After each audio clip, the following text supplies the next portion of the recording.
सुखदेव जी कहते कि हे राजन, द्वादशी को भगवान शंकर बाल कृष्ण के दर्शन करके लौट गए।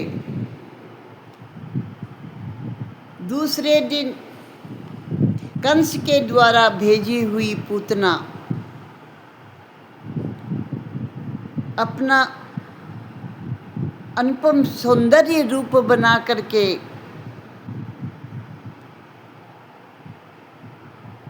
कम जन्मे हुए शिशुओं को मारती हुई नंद बाबा के भवन में पहुंची। इतनी सुंदर पूतना बनकर आई, कोई भी उसे महल में जाने से रोका नहीं। सब उसके रूप पर मोहित हो गए। यशोदा जी ने भी कुछ नहीं पूछा। लक्ष्मी का सा स्वरूप इतनी सुंदर पूतना बनकर आई, जिसकी आकृति सुंदर है और कर्म खोटे हैं, वही पूतना है। पूतना तन से सुंदर है लेकिन मन से खराब है। वस्त्र तो उसके स्वच्छ और पवित्र से दिखाई देते हैं, लेकिन मन जो है वो मैला है। जो सामने तो प्रशंसा करते हैं, पीछे से निंदा करते हैं। मुंह पर प्रशंसा करे और पीठ के पीछे निंदा करे, वही तो पूतना है। किसी के बाहर से सुंदर होने पर जब तक उसके चरित्र की तसल्ली न हो जाए, तब तक विश्वास नहीं करना चाहिए। सौंदर्य का मोह जो होता है ना, उसके द्वारा विवेक चला जाता है। जो बहुत सरल होते हैं, उन्हें जगत के छल कपट दिखाई नहीं देते। जो अति सरल होते हैं, वहीं भगवान पधारते हैं। जो छल प्रपंच करने वाले होते हैं, उन्हें सारा संसार प्रपंची दिखाई देता है। उनके यहाँ प्रभु नहीं आते। यशोदा सीधी सादी सरल है। वो खुद सरल है, इसलिए उसे सब सरल नजर आते हैं। उसने पूतना पर भी विश्वास कर लिया।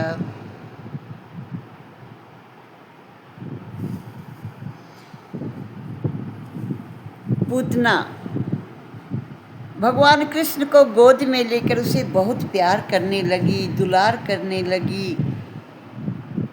नंद बाबा आज कंस को कर देने के लिए मथुरा गए हुए हैं। गोकुल वासियों को कह कर गए, लाला का ध्यान रखना। सारा घर गोपियों से भरा हुआ है। सब ने कहा, बाबा आप चिंता मत करो, हम सब यही हैं। पूतना ने यशोदा से कहा, आप घर का कुछ काम करना चाहो तो काम कर लो, मैं लाला को अपना दूध पिलाना चाहती हूँ। माँ यशोदा सीधी सादी घर के दूसरे काम में लग गई और पूतना भगवान को अपनी गोद में लेकर उसे दूध पिलाने लगी। पूतना जो है अपने स्तन में कालकूट विष लगा कर आई है। पूतना को देखते ही कन्हैया ने आंखें बंद कर ली। पूतना ने अपनी गोद में लिया। पूतना ऊपर से बड़ा अच्छा व्यवहार कर रही है, किंतु हृदय में कुटिलता का विष भरा हुआ है।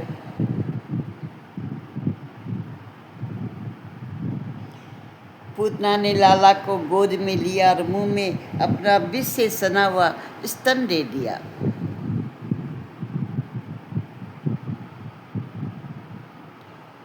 कन्हैया ने दूध पीना तो शुरू किया, लेकिन उसके पहले उन्होंने अपनी आंखें बंद की और भोले बाबा को याद किया कि हे भोले बाबा, विष पीने का काम आपका है, मैं तो दूध पीने आया हूँ, माखन मिश्री खाने आया हूँ।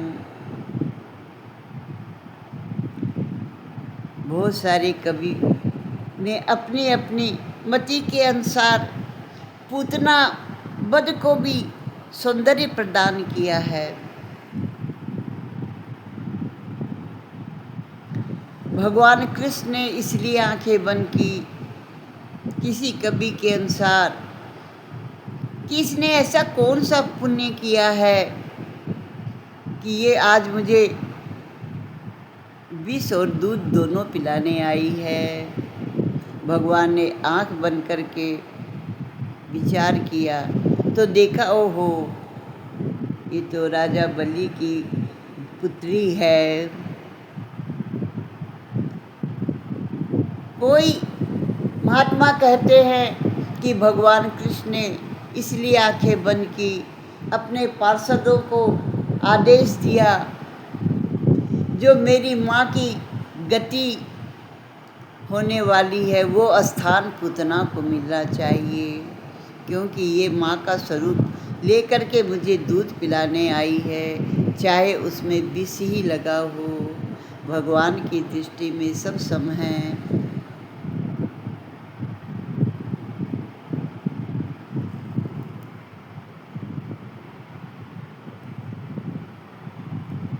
भगवान ने अब दूध पीना प्रारंभ किया और शिव जी ने विष पीना प्रारंभ किया, और काल ने पूतना के प्राण पीने का काम किया। एक साथ तीन काम चल रहे हैं।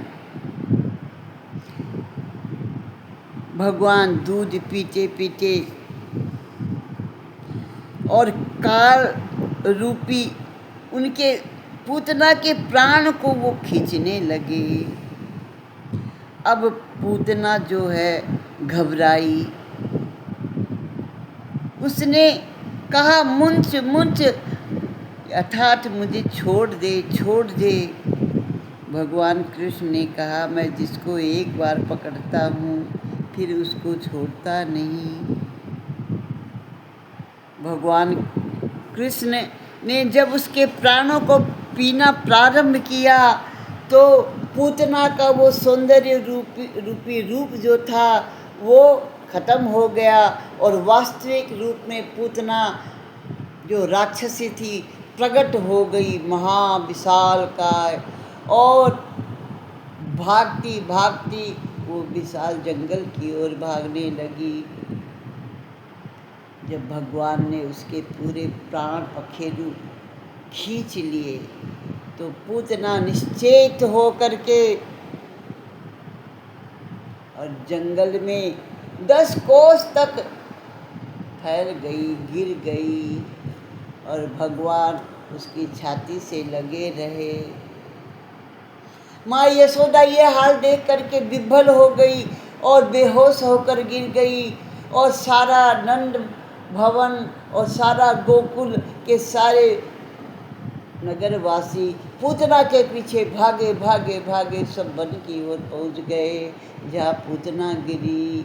किसी तरह माता यशोदा को होश में ला कर माँ यशोदा भी दौड़ती हुई, भागती हुई, गिरती हुई, पड़ती हुई, अरे मेरे लाला को बचाओ, मेरे लाला को बचाओ। पूतना इतनी ऊंची थी कि बाल कृष्ण भगवान को उतारने के लिए गांव वासियों को सीढ़ी लगानी पड़ी, और भगवान कृष्ण को पूतना के स्तन से छुड़ा करके भी गोद में लेकर सब नीचे लेके आए और कहा, हे माँ यशोदा, तुम प्रलाप मत करो, कन्हैया ठीक है, कन्हैया को कुछ नहीं हुआ। माता ने कन्हैया को अपने हृदय से लगाया। इधर नंद बाबा कंस को कर दे करके वापिस आए। उन्हें रास्ते में आभास हो रहा था कि कुछ अनहोनी न हो जाए। भगवान का नाम लेते हुए, भजन करते हुए और भगवान को अपने कृष्ण की रक्षा के लिए बार बार भजन करते हुए जब वो गोकुल पहुँचे तो उन्होंने पूतना की सारी कथा सुनी। पूतना को मारने के लिए उसके टुकड़े टुकड़े किए गए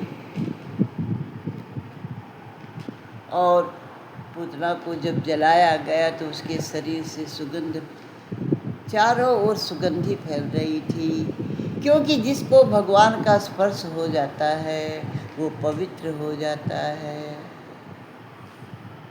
क्रम से कथा आगे।